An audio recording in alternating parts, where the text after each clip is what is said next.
নমস্কাৰ বন্ধুসকল। ৰাতিপুৱাই ৰেডি হৈছোঁ, ডক্টৰৰ তাত যাব লগা হ'ল মোৰ। এতিয়া 9টা বাজিলে। সোনকালে গৈ ভাবিছোঁ সোনকালে যাওঁ আৰু সোনকালে আহিব লাগিব। ডক্টৰৰ তালৈ যোৱা কাৰণটো হ'ল কালি মই চকুত কষ্ট পালোঁ। ৰাতি প্ৰায় 10:30 মানত ঘটনাটো হ'ল, সেইকাৰণে মই ৰাতি ডক্টৰৰ ওচৰত যাব নিবিচাৰিলোঁ। কি হৈছিলে, বাবু মানে খেলি থাকোঁতে কিবা জুতিত কিবা এটা দলি মাৰি দিলে আৰু মোৰ চকুৰ পতাটোত পৰিলে আৰু একদম গোটেই আপোনালোকে ধৰিব নোৱাৰিব, কিন্তু গোটেই চকুটো এটা ছাইড ৰঙা হৈ গ'ল। চ' এতিয়া সেইকাৰণে ওলাইছোঁ, ডক্টৰৰ ওচৰত চাওঁ কি হয় বাৰু, আৰু আপোনালোককো দেখাই থাকিম ক'ত যাওঁ কি কৰোঁ বাৰু। চাই থাকিব ভিডিঅ'টো।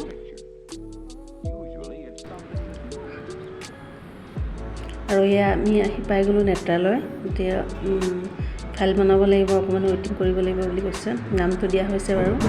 আৰু মোৰ লগত আহিছে মিষ্টাৰ আহিছে আৰু মাইনাকো লৈ আহিলোঁ। দুটাকটো অকলে ঘৰত থৈ আহিব নোৱাৰোঁ। আৰু ইয়াতে গুণু মুনু ইমান ধুনীয়া পোৱালি এটা পালোঁ, শকত, বৰ মৰম লগা। মাইনাৰ লগত বহুত সময় লাগিলেহি। আৰু এইফালে মিষ্টাৰে ৱেইটিং কৰি একদম আমনি পাইছে। পালোহি, তাত আধা ঘণ্টামান সময় লাগিলে আৰু অকণমান ৰিকভাৰী হওঁতে টাইম লাগিব বুলি কৈছে। ইমান ধুনীয়া ৰেচপঞ্চ পালোঁ, ভাল লাগিলে। আৰু 2 সপ্তাহৰ পিছত আকৌ যাব লাগিব চেকআপত। আৰু এতিয়া বেমাৰ হ'লেও যিয়ে নহ'লেওতো ভাত বনাব লাগিব, পাকঘৰলৈ আহিব লাগিব। তো আজি বনাম কলাডিল, ৰহৰ দাইল আৰু কণী দি। আপোনালোকে বাৰু খাইছিলে তেনেকৈ, খুব ভাল লাগে। মই আগতেও বনাইছোঁ, মই তেনেকৈ দেখুওৱা হোৱা নাই বাৰু। আজি ভাবিলোঁ ব্লগটো বনাইছোঁ যেতিয়া দেখাম, আৰু কেনেকৈ কি কৰোঁ বনাই থাকিম, কেনেকৈ বনাব লাগে কি কৰোঁ মই দেখাই যাম বাৰু। চাই থাকিব ভিডিঅ'টো। মই যিখিনি বস্তু লৈছোঁ ইয়াতে, ৰহৰ দাইল এইখিনি মই আধা ঘণ্টামান তিয়াই ৰাখিছিলোঁ।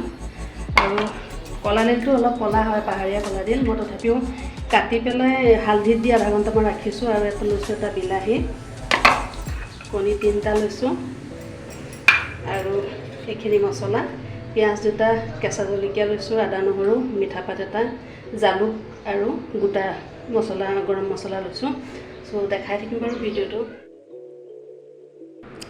ৰহৰ দালিখিনি মই এটা চিটি লগাম। প্ৰথমত মই দালিটো কুকাৰত দিছোঁ। ইয়াতে মই গোটা মছলা আৰু এটা তেজপাত দিছোঁ, আৰু এটা চিটি কোমলাই ৰাখিছিলোঁ, সেইকাৰণে বেছি চিটি নিদিওঁ, এটা চিটি দি পেলাই ৰাখি দিম।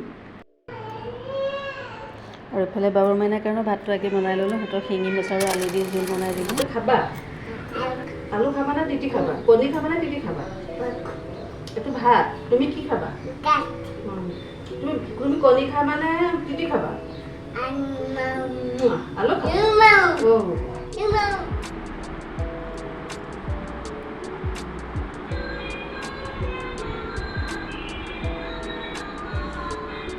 আৰু কেৰাহীত তেল দিলোঁ মই। তেলটো মোৰ পকিছে, পিঁয়াজ, এতিয়া মই পিঁয়াজ আৰু জলকীয়াখিনি দি পেলাই অকণমান সময় ভাজিম ইয়াতে।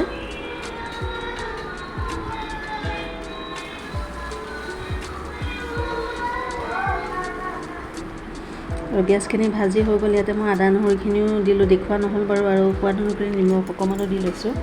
আকৌ এইখিনি ভালকৈ অকণমান লৰাই লৈ তাতে মই ৰেডি কৰি ৰখা মছলাখিনি দি দিছোঁ। মছলাখিনি ভালকৈ লৰাই অকণমান সময় ভাজিম।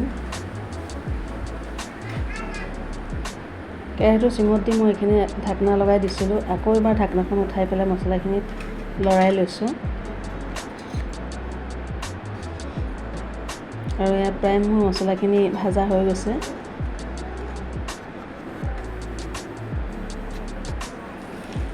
আনফালে এটা কেৰাহীত মই বইল কৰি ৰখা ডিমটো ফ্ৰাই কৰি লৈছোঁ।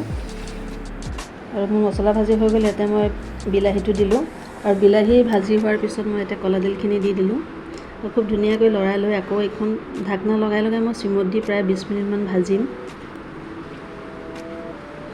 আৰু প্ৰায় মোৰ কলাডিল, বিলাহী পূৰা মেল্ট হৈ যাব ধৰিছে, ভাজা হৈ গৈছে প্ৰায়। এইখিনি অকণমান হেতা খুন্দি ভাঙি চিঙি দিলোঁ। আৰু ইয়াতে মই এতিয়া বইল কৰি ৰখা দালিটো ঢালিম, কাৰণ মোৰ এইখিনি ভাজা হৈ গৈছে এতিয়া। এইফালে আন এখন কেৰাহীত শাকৰ ভাজি বহাই দিছোঁ। আৰু ইয়াতে মই বইল কৰি ৰখা দালিখিনি ঢালি দিছোঁ, আৰু এইখিনি অকণমান সময় ভাজিম। আৰু তাতে মই ফ্ৰাই কৰি ৰখা ডিমটো এড কৰিম এতিয়া।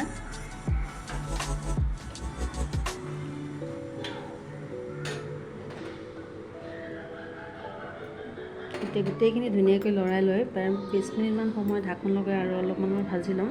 কাৰণ দালি আৰু কলা দিলটো ভালকৈ মিক্স হৈ যাব লাগিব।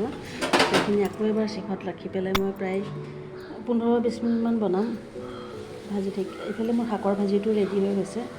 এইখিনি এতিয়া উঠাই দিম কেৰাহীৰ পৰা। আকৌ ঢাকনাখন গুচাই মই তৰকাৰীখিনি আকৌ এবাৰ ধুনীয়াকৈ লৰাই লৈছোঁ আৰু প্ৰায় হৈছেহি আৰু অকণমান সময় লাগিব চাগে, প্ৰায় 10 মিনিটমান আৰু ৰাখিব লাগিব। এয়া ফাইনেলি আমাৰ তৰকাৰী ৰেডি হৈ গ'ল। আপোনালোকে যদি এনেকৈ নেখোৱা নাই কেতিয়াও এবাৰ ট্ৰাই কৰি চাবচোন, বহুত টেষ্টি হয়, বহুত ভাল লাগে খাবলৈ। এইফালে মোৰ শাকৰ ভাজিও ৰেডি হৈ গ'ল। আজৰি হৈছিলোঁ আৰু খোৱাবিলাক অকণমান খোৱালোঁ, মই অকণ বাগৰিলোঁ, কিন্তু টোপনি নাহিলে, চকুটো অকণ ডিষ্টাৰ্ব কৰি আছে। এতিয়া আবেলিয়ে হ'ল, সিহঁতি উঠিলে, সিহঁতকো কিবা খোৱাবৰ সময় হ'ল। আৰু শংকৰদেৱ নেত্ৰালয়ত গৈছিলোঁ মই চকু দেখাবৰ কাৰণে, আৰু ইমান ধুনীয়া ৰেচপঞ্চ পালোঁ, খুবেই ভাল, মানে বহুত ভাল লাগিলে মোৰ। সিহঁতৰ ষ্টাফৰ বিহেভিয়াৰ, ডক্টৰৰ বিহেভিয়াৰ মানে বহুত ভাল লাগিলে, একদম মাইণ্ড ছেটিছফাইড হৈ যায়। মানে ডক্টৰ তেনেকৈ কথা কয়, যেনেকৈ আপোনাক ৰেচপঞ্চ দিয়ে, মানে সাহ এটা বাঢ়ে মনত যে মোৰ ভাল হ'ব চাগে, ইমান ধুনীয়াকৈ কৈছে, এনেকুৱা লাগে আৰু প্ৰায় 2 ঘণ্টামানৰ ভিতৰত মোক প্ৰায় 5বাৰমান চেকআপ কৰালে আৰু 2 সপ্তাহৰ পিছত মাতিছে। মোৰ চকুত মানে হেৰি হ'ল, স্কেলডাল লাগিছে, ইয়াতে উফৰি লাগিছিলে, কি দলিয়াই দিছিলে, আৰু এইটো চাগে কমপ্লিট ব্লাডটো জমা হৈ গৈছে আৰু ৰিকভাৰী হওঁতে অলপ টাইম লাগিব বুলি কৈছে আৰু মেডিচিন দিছে। 2 সপ্তাহৰ পিছত আকৌ মাতিছে, চাওঁ কি হয় বাৰু। বিশেষ তেনেকুৱা মেজৰ প্ৰব্লেম নাই বুলি ক'লে বাৰু। আৰু নেত্ৰালয় যিসকলে গৈছে তেওঁলোকেতো জানেই কিমান ভাল, আৰু যিসকলে যোৱা নাই এবাৰ আপোনালোকে ট্ৰাই কৰিব।